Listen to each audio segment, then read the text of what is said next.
Good evening, everyone. Welcome to our Wednesday night class with Guy Finley. My name is John. I was just reflecting on Wednesday being a special day. Many people see today as Valentine's Day, a celebration of love, for example.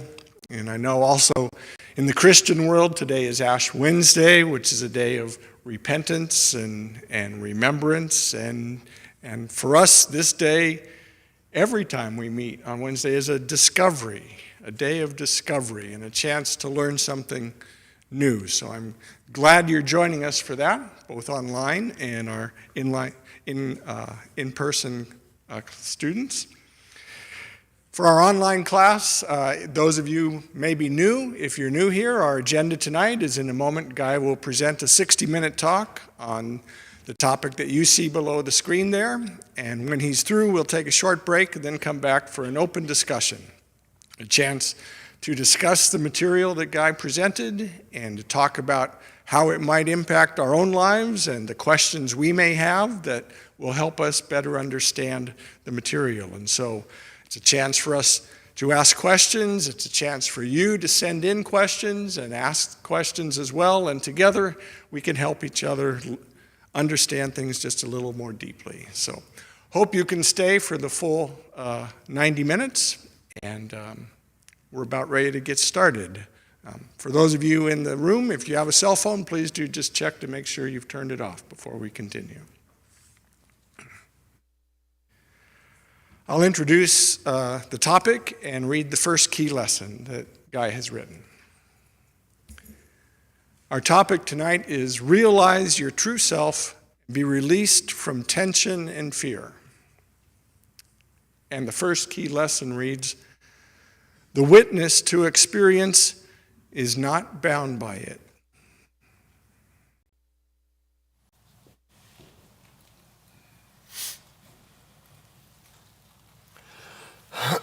Well, good evening, everyone.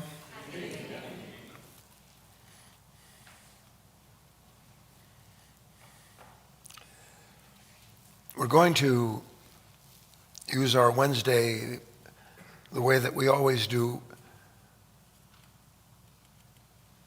which is to delve into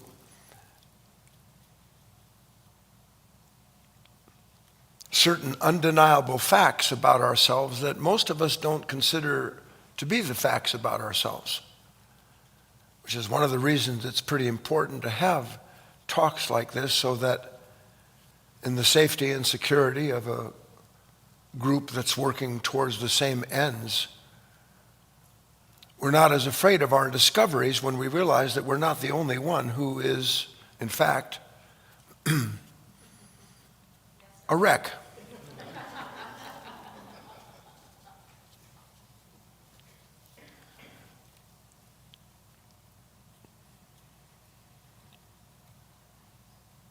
Now,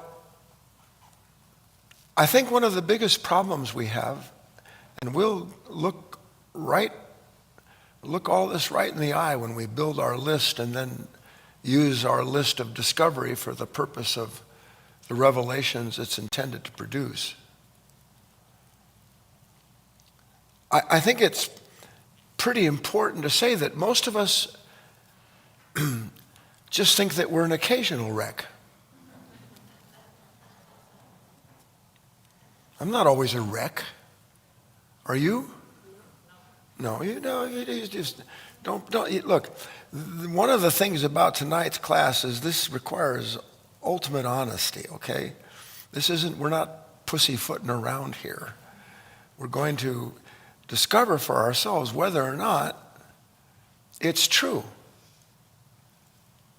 that I am at all times, or at least the vast majority of them, completely unaware of what it is that's going on in here.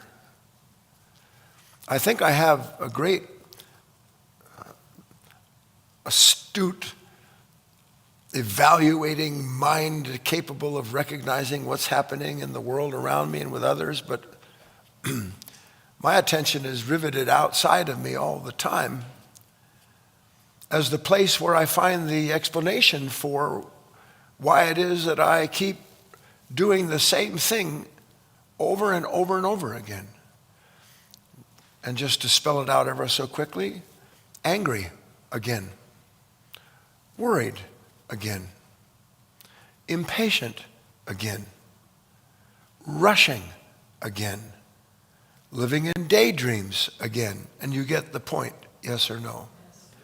So we're going to not mess around here. We're going to get right into our list so that we can build on it throughout the talk. And with that in mind, I'm going to ask if Eric or Deb would please bring up the list that we're going to work on. And for those of you who are joining us for the first time, we build on a list like this through our own experiences. So you are out there joining us wherever you are, online, ideally in person, because if you're not, then it doesn't do that well. But it doesn't hurt to participate this anyway. We're going to see what kind of life we have in common, what we share in common that we don't know we share in common.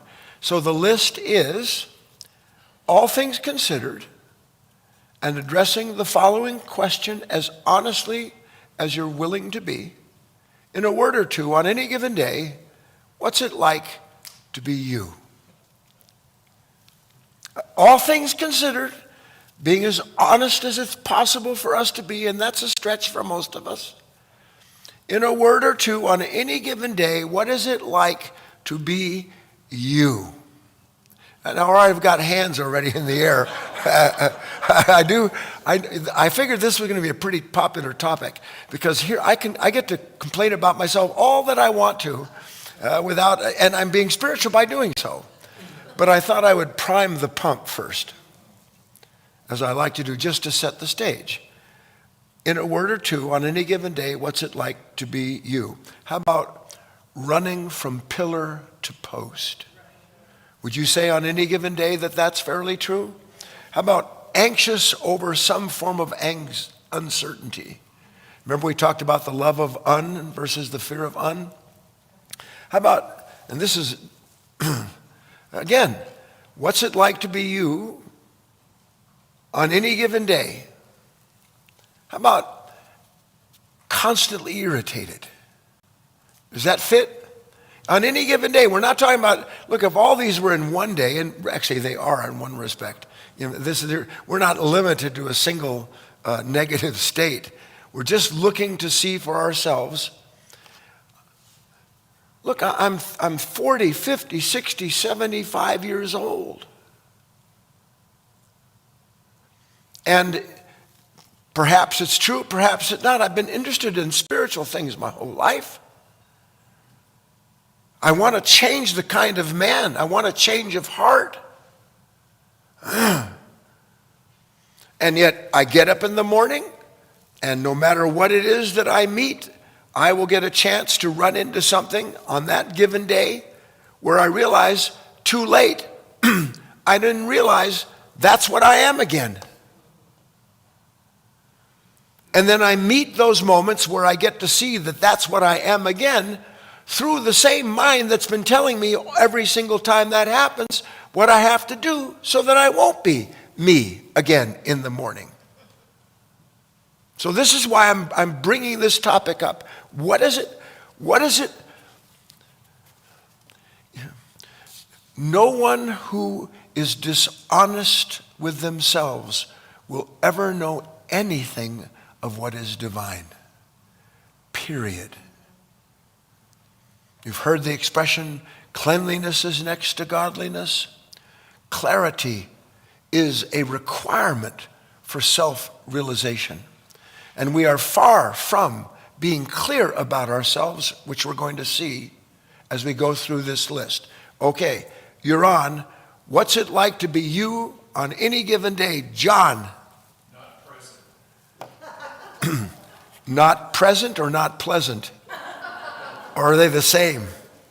Oh, we've already got a list. Look at how fast this is going over here. John T. In a hurry. Juan, juggling between really letting go and actually worried about the outcome. Same thing.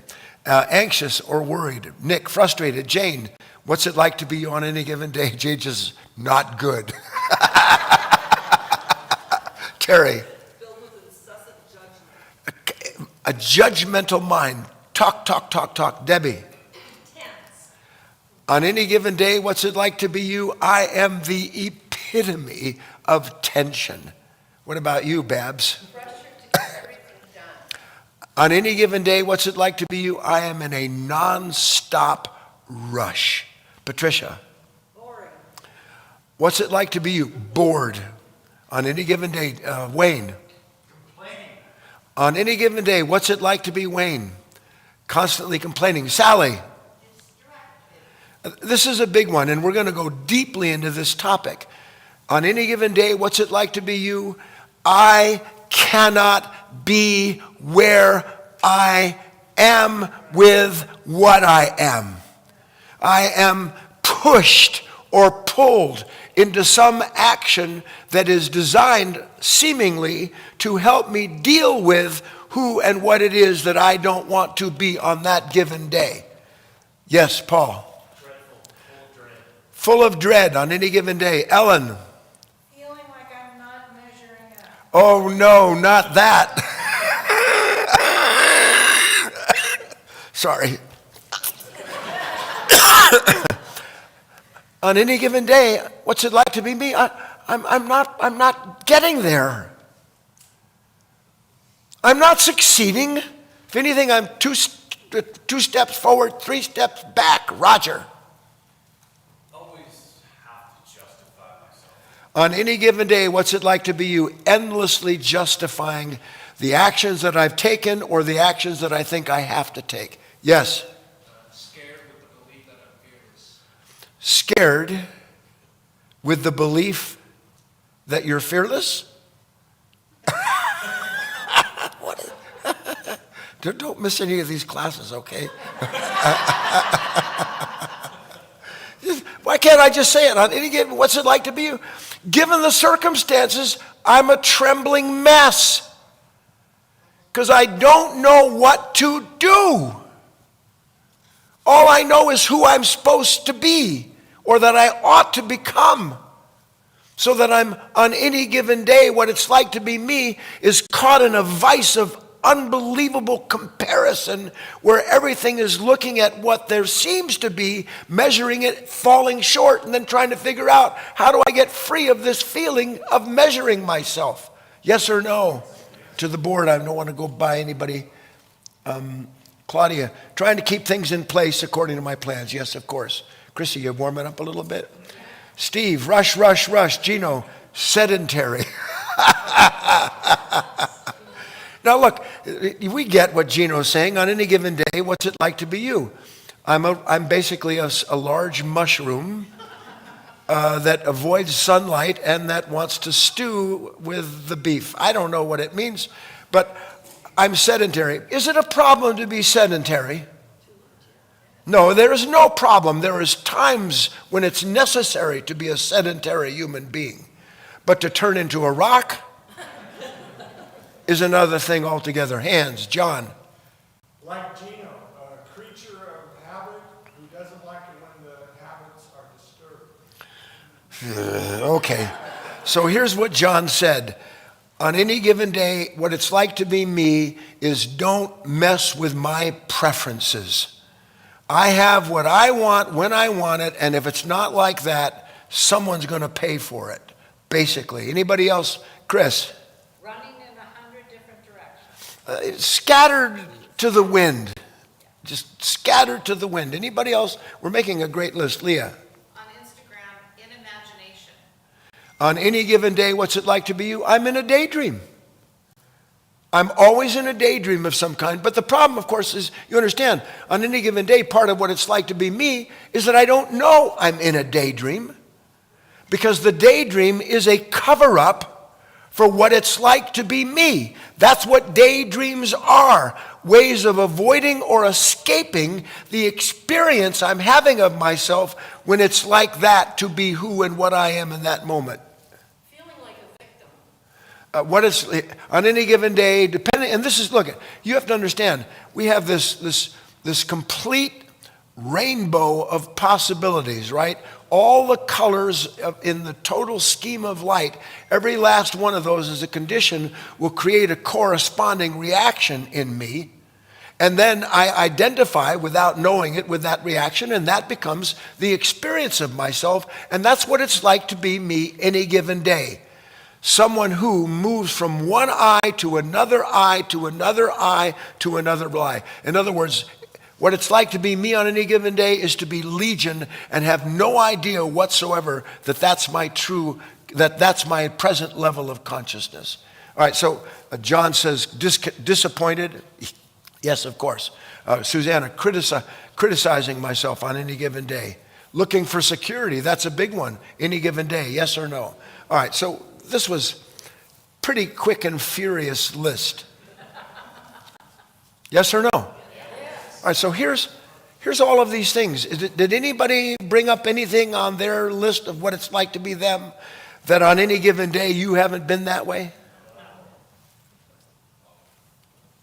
So what we're saying is that all the characters, the qualities on this list are aspects of a consciousness that we are all within and that is within us, but that we don't know it for the most part. Because when we are in the hands of one of these characters, part of what it's like to be me is to do what? We're looking at what are the similarities here. I want to escape this.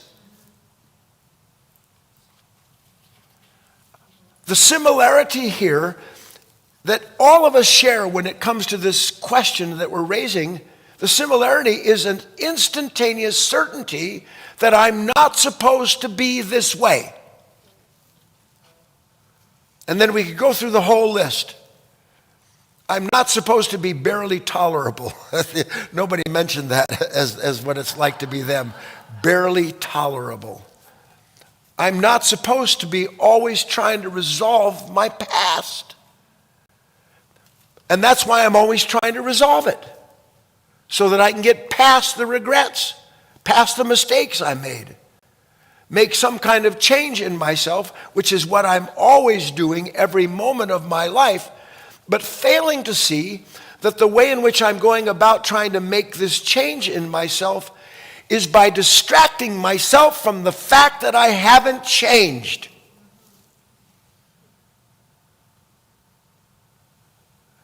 One day you will have this epiphany.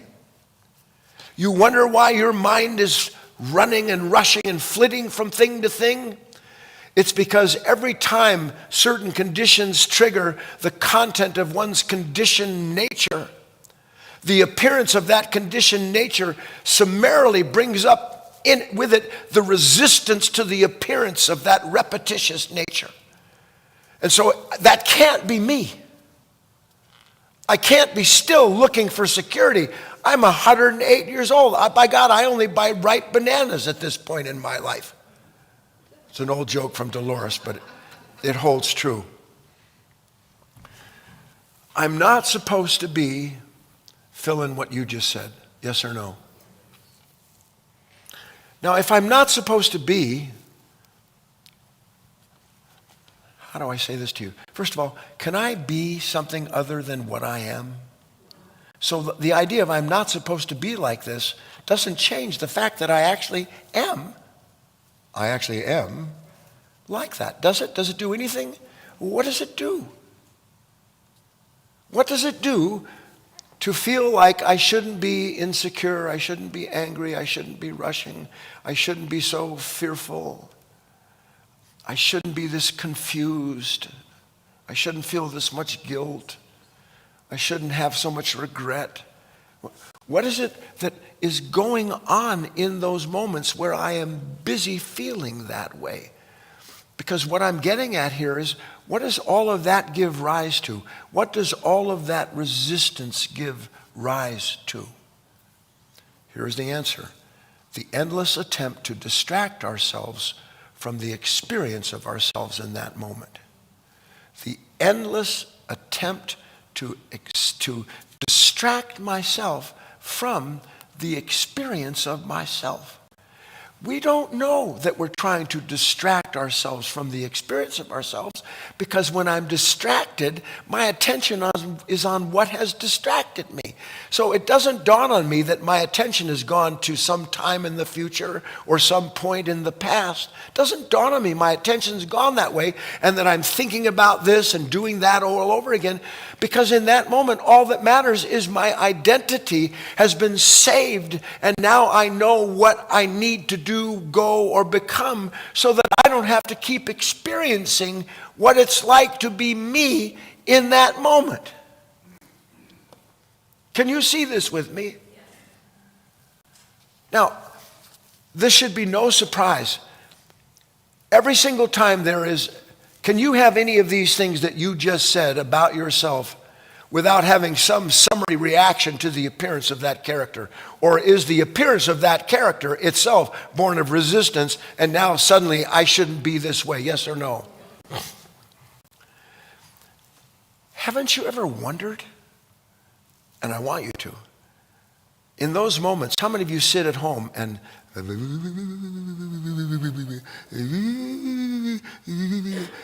it's just this endless analysis? My God, think, and then think some more. And then when I've thought through and I can't stand the experience of myself again caught in that web of thought, the next thing is that I must come to a conclusion about what it is that I've been thinking about, because I can't go on just analyzing this. I've got to do something with this analysis.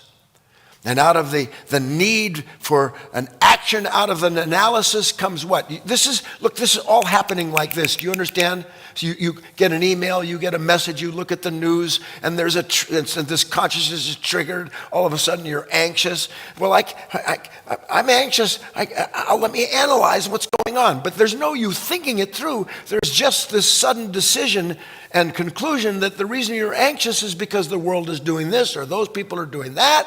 And once all of that is clear, which is the purpose, in quotes, of that analysis, oh, God, I know what to do. Whew. I feel so much better now because I have an action to take. And the action is going to get rid of whatever it was that seemed to produce this reaction in me. And if I just follow the conclusion, I'll be able to extricate myself from the experience of myself, because I'll understand the experience of myself, and having done that, I don't have to experience him anymore. Cuckoo. If you see it with me, something always wants to know why there's this distress, isn't there? We just named 20 or 40 different forms of distress, but when you boil it all down, something is going on inside of me, and there is a tension. And I'm not supposed to be tense. Are you? So that the summary conclusion, based on my analysis of myself, measuring all of the input that I'm getting from my senses and thoughts and feelings, I'm like a genius, because I come up instantaneously with what it is that's causing me to be so tense or angry or worried or fearful, fill in the blank.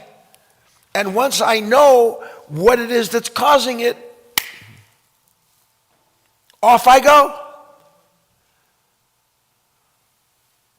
Doing the same thing that I did yesterday, only not knowing that I'm doing the same thing that I did yesterday, because I'm distracted by and identified with some new analysis and outcome, and I have a clear-cut path to take in order to get rid of the pain of something that I'm sure I understand.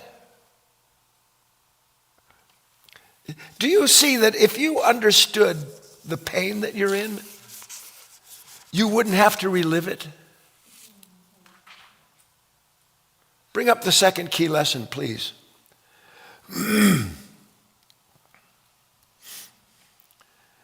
This is a bit of a summary. Take a nice deep breath. It is impossible to enjoy any moment in life while fearfully trying to control it at the same time. That is, unless your idea of pleasure is the pain of making impossible demands on others, not to mention upon yourself. It is impossible to enjoy any moment in life while fearfully trying to control it at the same time. That means there's the caveat, unless your idea of pleasure is the pain of making impossible demands on others, on the moment, or upon yourself. So let's summarize to this point. What is it like to be me on any given day?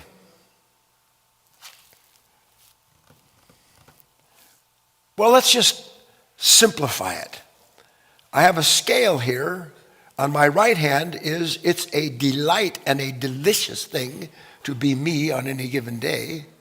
And in my left hand it's not so delicious, and in truthfulness, it's kind of frightful. Which way does this scale go? No, this way. No, this way. Is my day filled with the realization of great joy and power and pleasure, or is my day pretty much the attempt to escape a punishment that I don't know why I'm being punished like this? I mean, I am a pretty darn good person. Aren't you a pretty darn good person? It just doesn't make sense that I have all of these, so much tension in my life. And I can't stand it. I can't stand it. Because the problem is, I have had at least 100 million resolutions to this tension. And yet at the drop of a hat, I still am made into someone who wants to escape the tension that I'm experiencing, believing in that moment, in spite of all the other moments like it that proved otherwise, I know why I'm tense. And for many of us, it's the same source of tension, isn't it? Which we could go through that list too, but you would still see that whatever your list is built on is still the same. Now get ready for something that I feel is so extraordinary, I'm not sure if I'm going to be able to actually share it with you. And I'm not kidding. You and I, absolutely, if you can see what I've said, every day this is what it's like to be me, every day this is what I do in order not to be me.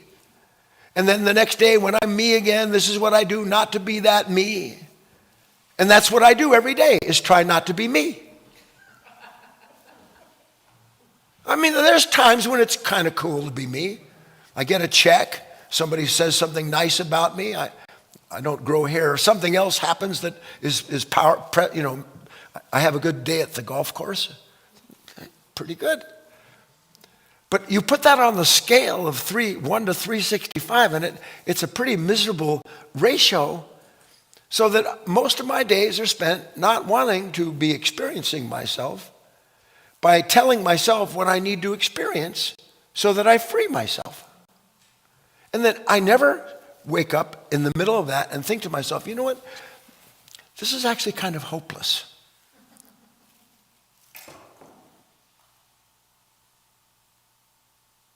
I have to have hope. Here's what's underneath that. I can't go on being me. It's intolerable. Now, for the most part, I know, and I understand that I'm trying to be lighthearted with this. I'm telling you the stone fact.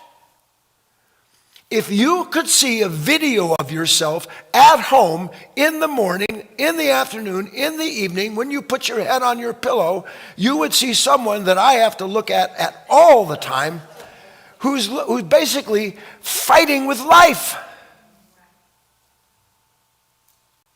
I'm fighting with what I call life because of the experience that what I call life gives me.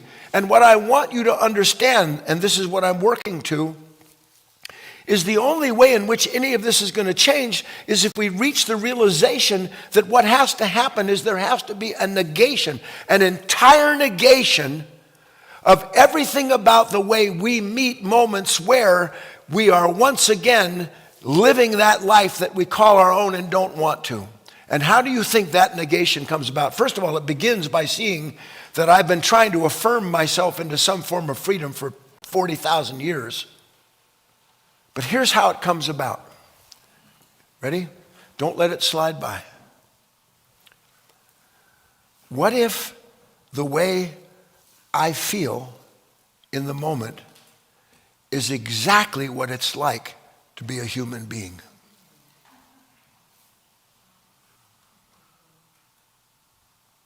What if all that I'm going through is exactly what it means to be a human being? Because isn't that what I'm struggling with all the time? Is that whatever a human being is, I don't want to be that being. I want another being. 31 Flavors of Being. That's a good book title, isn't it? No, it's not. It's another zero seller for me. What if the way we feel is exactly what it's like to be a human being, and the real problem that we face is that we don't know what it's like to be a human being? That is the last thing that occurs to anybody. Because I'm so sure when I don't want to feel like I am, it's because I know how I should feel and how things should be. And that's how a human being should be, is the way I imagine myself as being when I get rid of not wanting to be me. Have any of you succeeded with getting rid of yourself? Or is everything that you do to get rid of yourself simply buying another position and procuring something else, that when you arrive at what you need to become to stop experiencing yourself the way you do, lo and behold, I'm still having the same old experience? A new definition of a human being. That's what the work has always been about on this planet, no matter where you find any true teaching.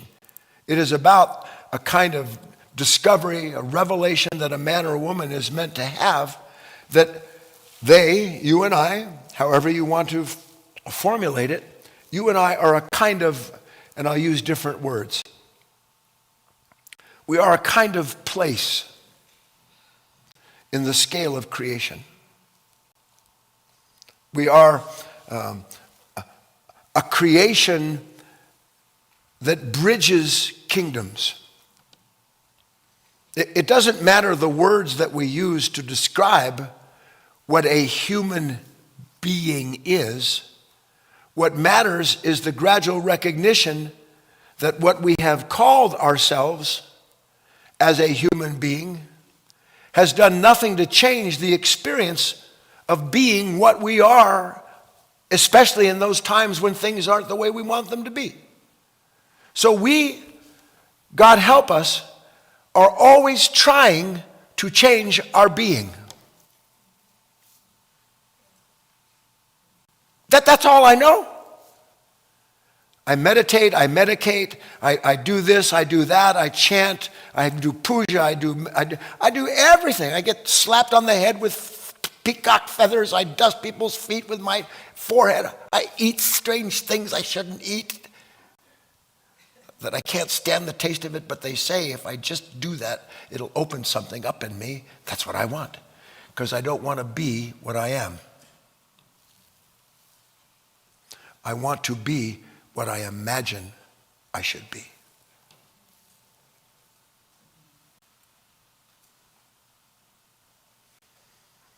And in the imagining of who and what you need to become is all of the tension that you face every single day. And there is no other tension besides that is born of imagination, when who and what I have ascribed as necessary for me to be a successful person runs into a problem that challenges what I'm identified with. And just like that, this is what it's like to be me, and I can't be this person because he's failed, he's lost, he's angry, he's disappointed, he's a drug addict. He missed the mark entirely, so I have to draw another mark and shoot for it. So this requires, if you're following me, that if I am in fact as a being, a kind of a bridge. Now, we've talked about this before, but if you've never joined me, I will explain this to you. Here is, for all intents and purposes, they're just words. Here is the kingdom of heaven. Here is what is timeless. Here is the activity of creation itself, ceaselessly acting upon what has been created. So something that is active, acting on something that is passive. And that when these forces that are timeless, like sunlight is relative to the leaf that it stirs, that when that light hits that leaf has an innate resistance to what is acted upon it.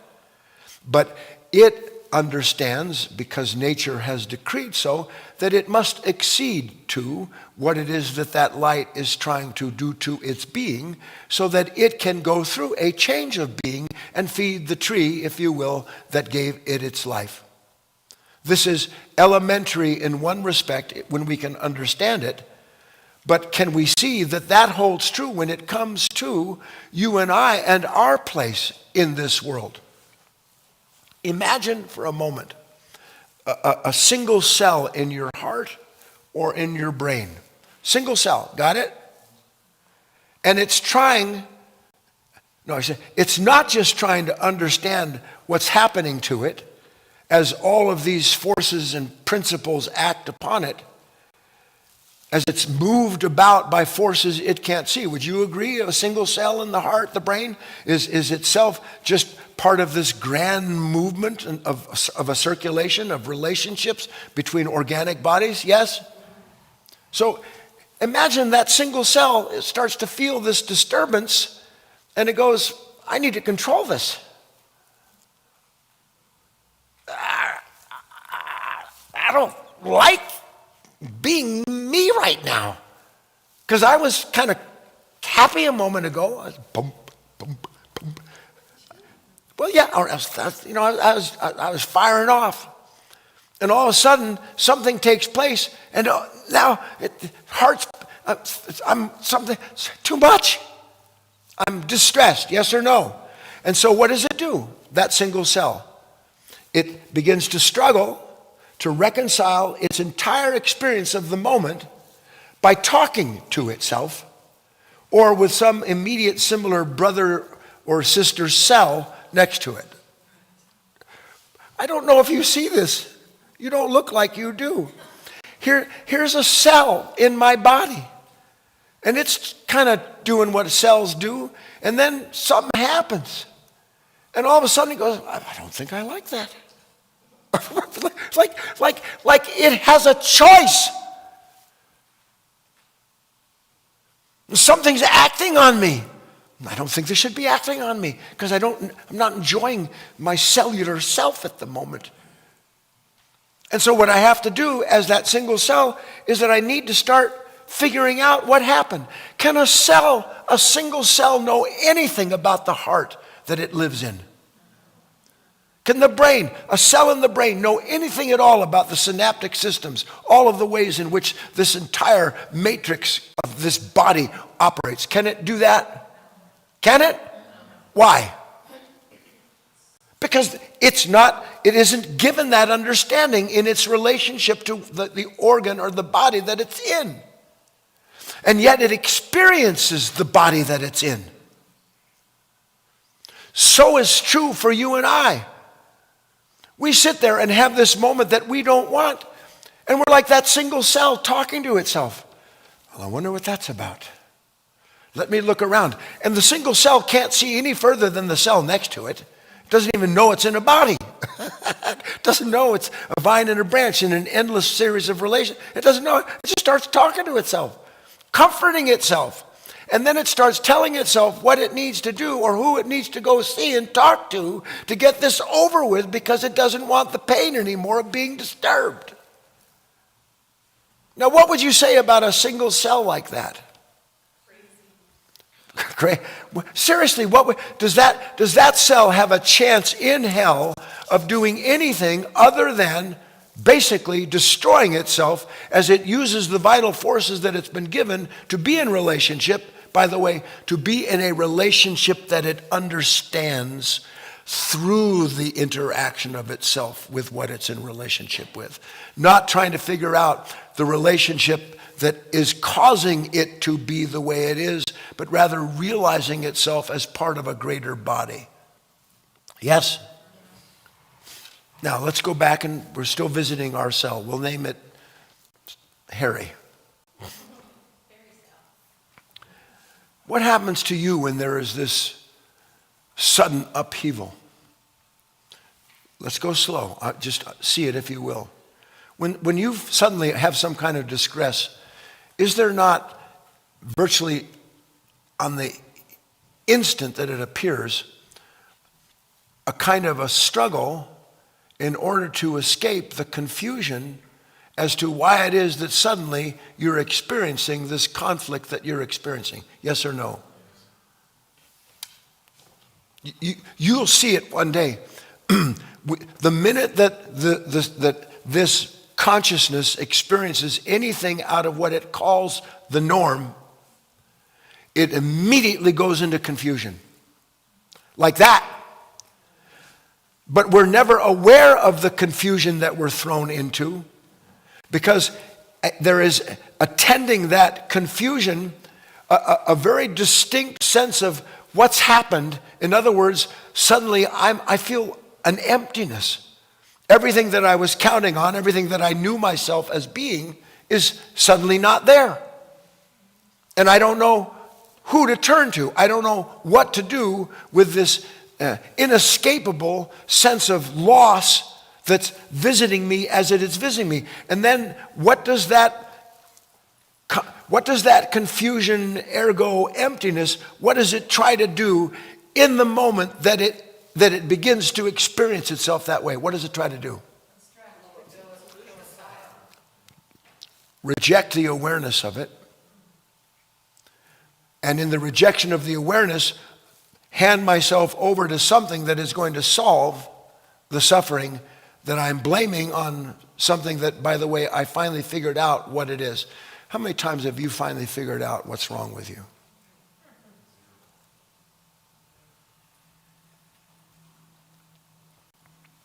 So here's what we're working towards,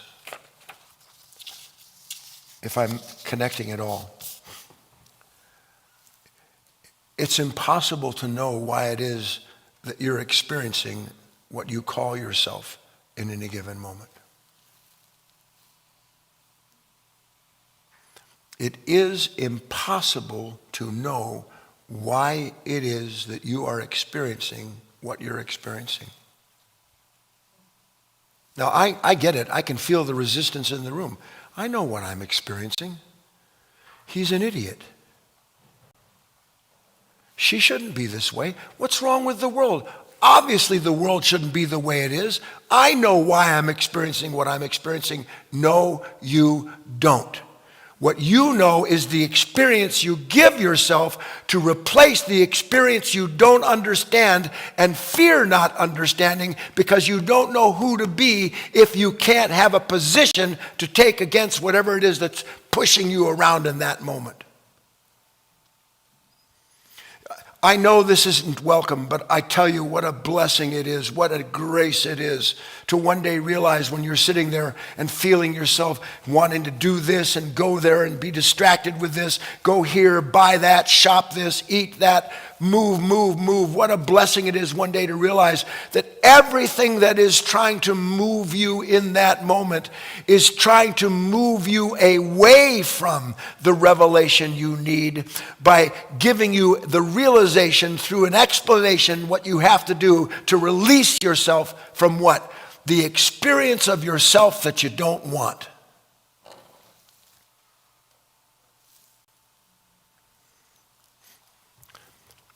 Does the grass know the wind that makes it move? You've seen fields, haven't you? Does it? Does the grass know the wind that makes it move in those waves? Does the wind know the grass that it's moving? Does it?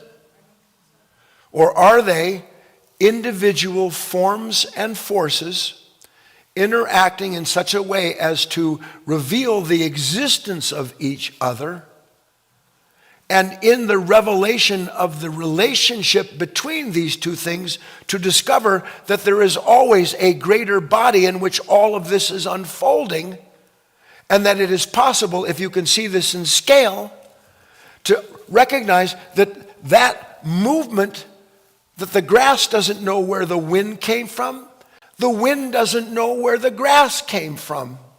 They can't know, and yet they are married to one another.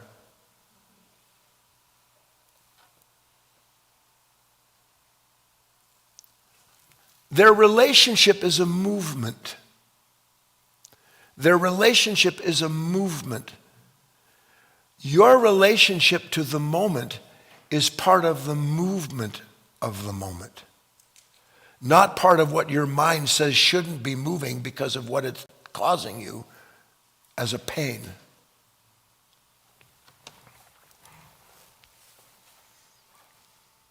Let's have the third key lesson.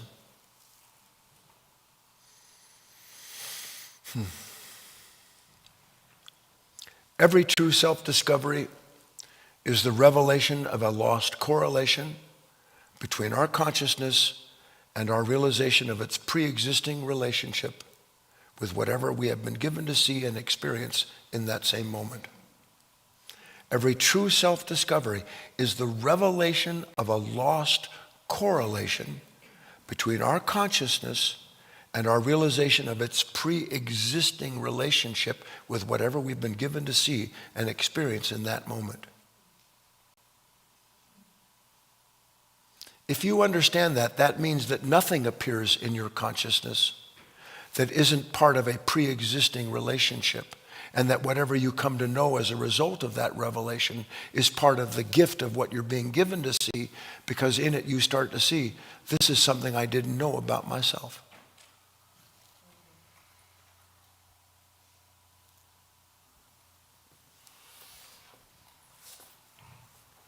The difference between the blade of grass, the leaf,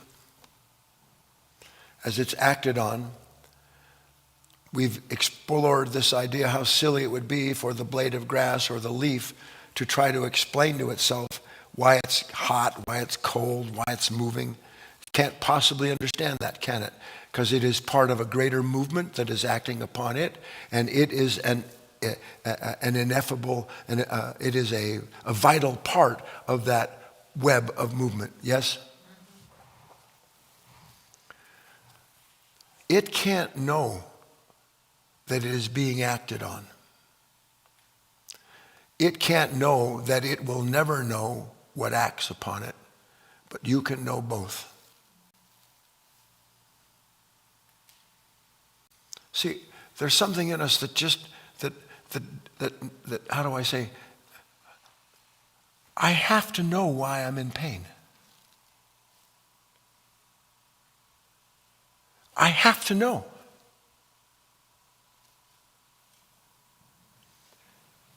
And the I that believes it has to know why it's in pain can't see that the pain that it's in isn't because of the changes that are taking place, the inexorable movement of creation, something new becoming something old becoming something new, rebirth, passage. It can never know that, because in the moment where it says, I shouldn't be in this kind of pain, it is meeting that moment from a presumed position that it ought not have to experience anything that it doesn't understand. And whatever it doesn't understand, by God, it must understand. Otherwise, it'll be relegated to a life of endless suffering. And I'm trying to show you that's what we're relegated to now. This unending struggle to explain to myself why I'm still struggling, believing that this time I'll have the answer. If I just analyze it a little more deeply, if I just add a few sugar and spice spiritual ideas, if I just affirm this, or if I just go eat something, whatever, if I just do that, I'll be free. And I'm not. And I can't be, as long as I continue to believe that I understand the nature of experience. There's no understanding the nature of experience. There's just the experience and its understanding of all that is acting upon it and through it in that moment.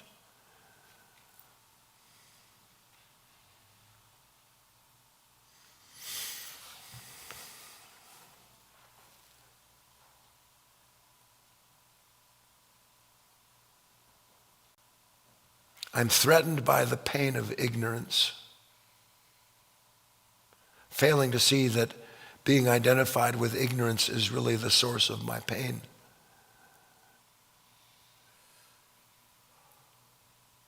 I have to know.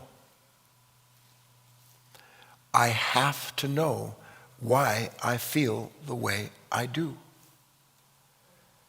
If I don't know why I feel the way I do, then I'm going to have to keep feeling the way I do. And what is it that I keep feeling all of the time other than the feeling of I have to know why I feel this way and what to do about it? That is my day-to-day life. But if I see even in the smallest way, you know what? How many elements go into any given moment of just a leaf falling from a tree? Just a wind, an emptiness moving into a fullness. Can you even imagine how many things are involved in that? Can you? So what would you think of any of those creatures analyzing all of that and coming up with a description of why it is that it's experiencing this disturbance? You would say that something terribly wrong with that mind, wouldn't you?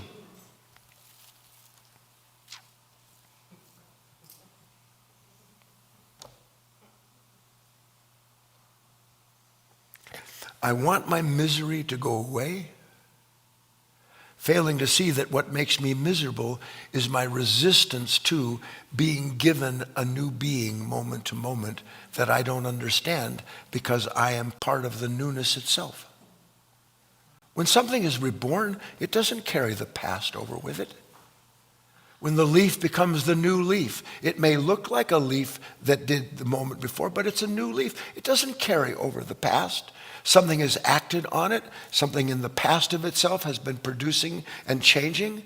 And it's a new leaf. And there's no leaf that remains the same leaf. But you and I, we want to remain the same leaf.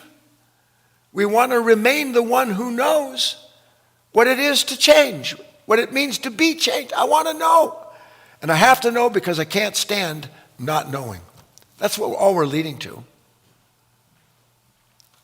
I was thinking, what a strange thing it is, if you're understanding this. So here I am. I'm in pain. I'm having a day. This is what's it like to have on any given day, what's it like to be me? Well, one of the 50 things.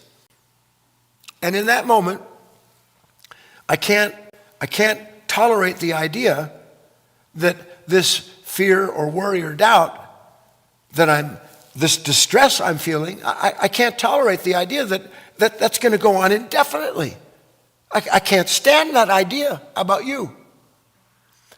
But then I ask you, hasn't it gone on indefinitely?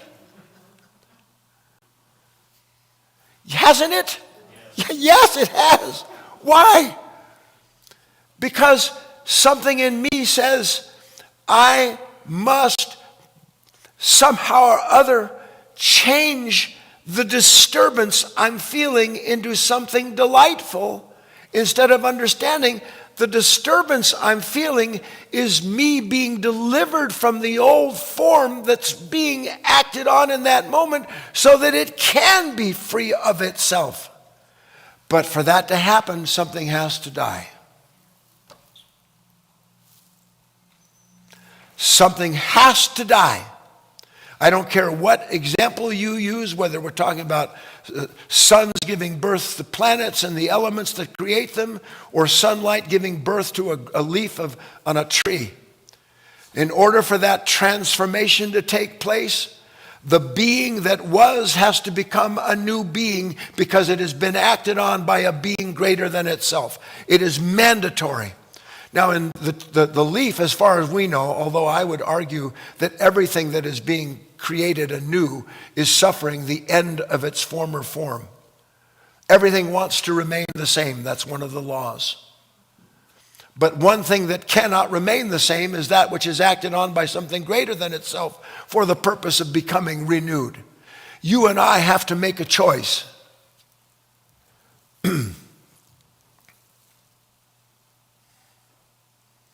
I either understand that everything in me that says it understands why it's angry, anxious, impatient, doubtful, frightened, everything in me that is telling me why I feel the way I do has not the single smallest idea about what it is saying.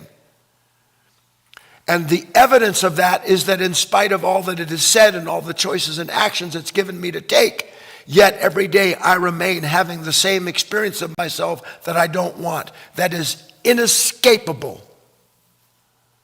So that means somehow or other that when that distress, that disturbance is there, when the pain of whatever it is, the pain of being reborn, I'm telling you that's what the pain is. The thing you're trying to escape is the awareness of your own rebirth. But who would do that other than something that wants to cling to the life that it's known so that it can continue the sense of itself, literally be reincarnated and reincarnated and reincarnated. So that what a phenomena it is, to bring this talk to a close. I must learn to understand this so thoroughly that at least I can begin when I start to feel like I can't stay with this disturbance. I have to understand my only hope is to remain with the pain of that disturbance. That is my only hope. And the only way I can remain with the pain of the disturbance, God help me, is by giving my attention to the one thing I don't want to attend to. You talk about a paradox. The whole of my development requires that I gain the sufficient attention to be able to remain in the moment where the transformation is taking place, instead of running from the transformation, thinking to myself something terrible has happened to me and I should only be transformed according to my images and ideas of myself. Other than that, I want nothing to do with it. Are you getting the gist of what I'm trying to show you? We're so sure when we're in pain that we understand why. And even if we're not sure we understand why, we're absolutely caught up in this endless analysis that is distraction itself. Your analysis of your suffering is the distraction from the suffering that you've been asked to take on for the sake of being changed into a new being. So that everything brings you to this point where eventually you understand, here I am.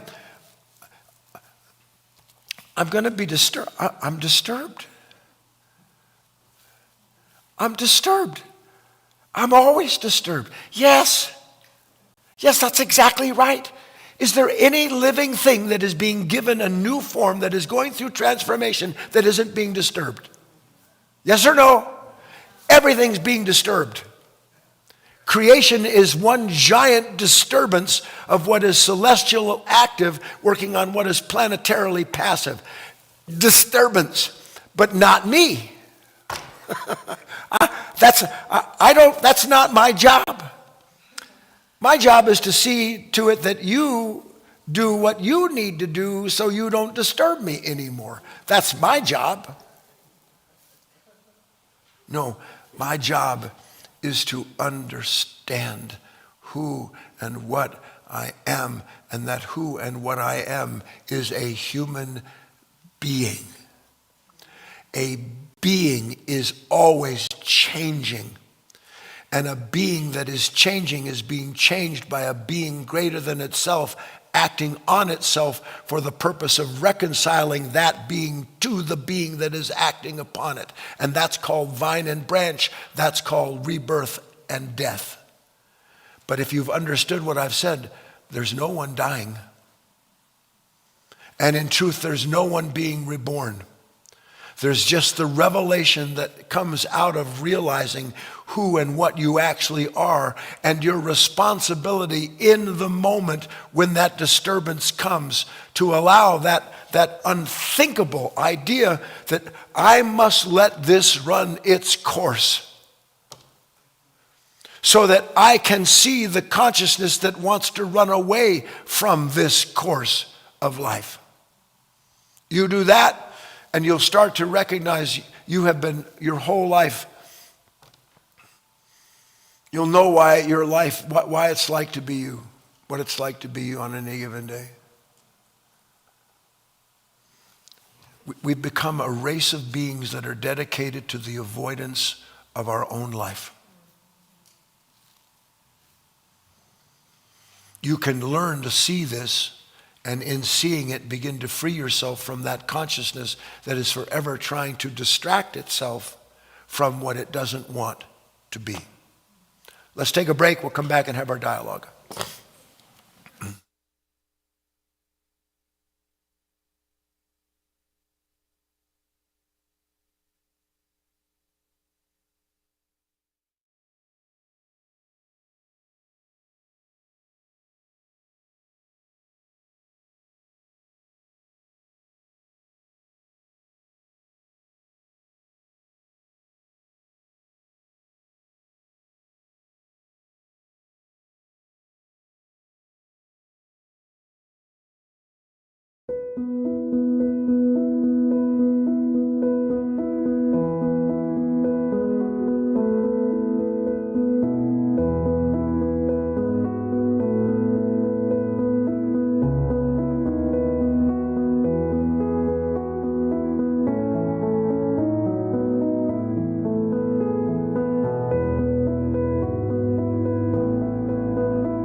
Welcome back, everyone.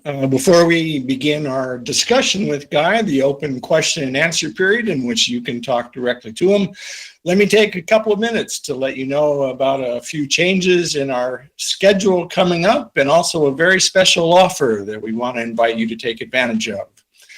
Our schedule regularly, our next scheduled class is on Friday night at 7 p.m. That class is a student-led class, and on Friday nights, we talk about the topic and material that Guy presented the previous Sunday, and we will still be doing that this coming Sunday or Friday at 7 p.m.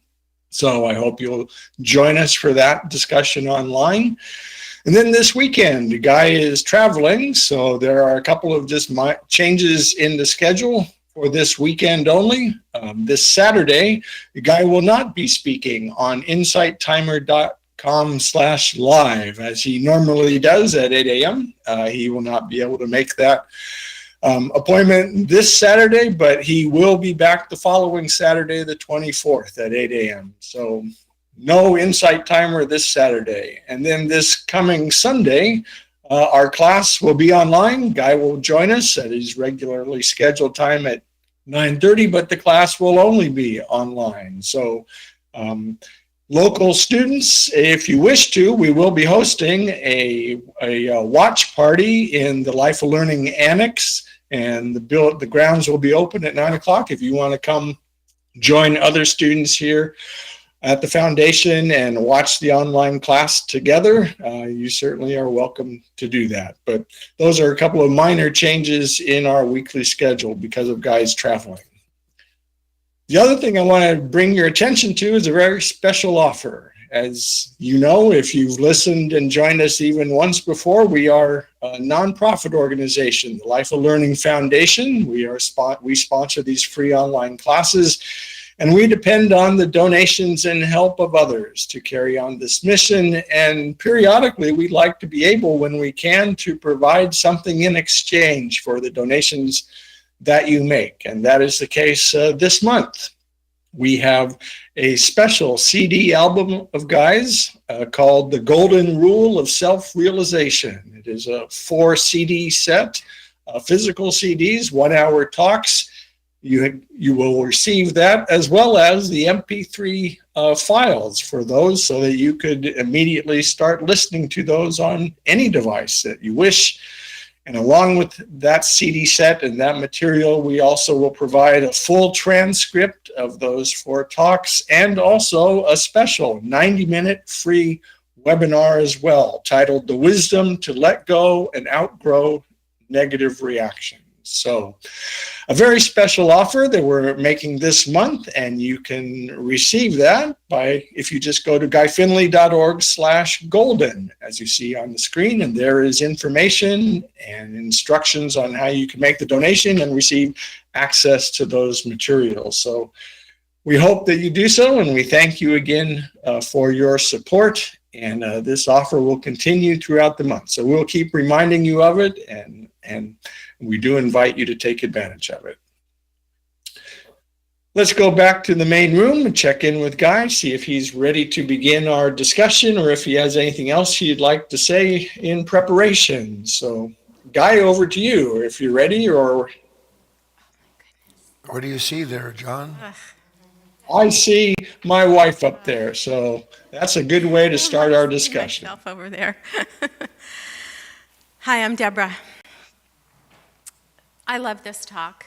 I love this talk. You explained my day perfectly. You know, it was Valentine's Day today, and this morning it was great. You know, John is always really good to me, happy. And then this afternoon I was sitting on the couch crying. Oh, woe is me. My life is horrible. You know, just on and on. And then the nature came up in me to try to figure out why I was upset and sad and crying and what I was going to do now to fix that. And that's exactly what you were talking about. It's something that there's a nature in me that just wamps itself up and never, and I talked about this in my talk, my online study group talk, that something in me just won't sit still to see the moment through. Just be there with it. And I love what you said. I can't remember. You said something like, you can't be, I've heard this before, you can't be anything different than what you are, but that's not how you said it tonight. But I just love that because there's so much freedom in realizing those truths. What you are is always and already being completed endlessly. That is what you are. Not what you imagine it means to be complete, and not what it's like not to be completed the way you've imagined you are. It is a living state. It is a relationship. In that relationship, there is no self separate from it. There is just what is acting and what is being acted on, and that which is overseeing that relationship so that something new, altogether new, can be born from it. But now you must go into that valley of the shadow of death where you're sure that if you don't analyze and rescue yourself, you'll be relegated to being what you are in that moment, which is the mind-blowing thing about it, is that I actually just keep reincarnating the self that doesn't want to reincarnate. That's what I do. I'm a master at ensuring that the life I don't want, I keep going. Yeah, I know. Thank you.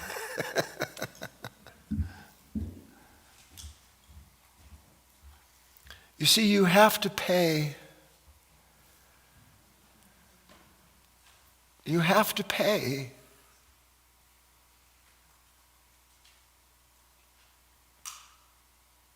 There is a real cost to know something of divine immortality. And it's not an imagined cost. It's actually the cost of forsaking the self that imagines itself and the life that it prescribes for itself in the conflict created by its own imagined life. And there's only one way you get there. Nope, I can't deliver you. Christ himself can't. Nothing can deliver you until you see that you keep delivering yourself into the hands of your own enemy. Then, I can't do that anymore. Then, OMG, it's just me and my enemy. Just me and what I don't want to be. And then you stay with that suffering. Then that suffering becomes conscious suffering instead of the unending, unconscious suffering connected to a consciousness trying to do what? Distract itself from the experience of itself so that somehow or other it won't have to keep reliving itself. And it doesn't work. You just have to see it. The more you see it, the more willing you are to agree to what you're sure is the end of yourself. It's not the end of yourself. Every last time you agree to stay within that crucible, you are brought into a new understanding of the nature of yourself. Until finally you realize the nature of yourself does not need you messing with the nature of yourself to fix your nature. It's ludicrous. You'll see it. Anything else? Where is he? John. I'm right here, right now. We will certainly invite others to join us. Deborah did a nice job of opening our discussion, and now those of you online, if you wish to participate, please send in a written question if you wish in your comment or chat area. And those of you on GoToWebinar, you Hold on a minute, John. You kind of snuck Yes. that in there, didn't you? Debbie, did. my wife, did a very nice job of introducing everything. Is that how you get out of trouble, John, at home? Yes, maybe, okay. Guy. All right. All right. Right now, our queue is wide open, and so if there are students in the room, they could certainly continue the discussion, but our queue is wide open.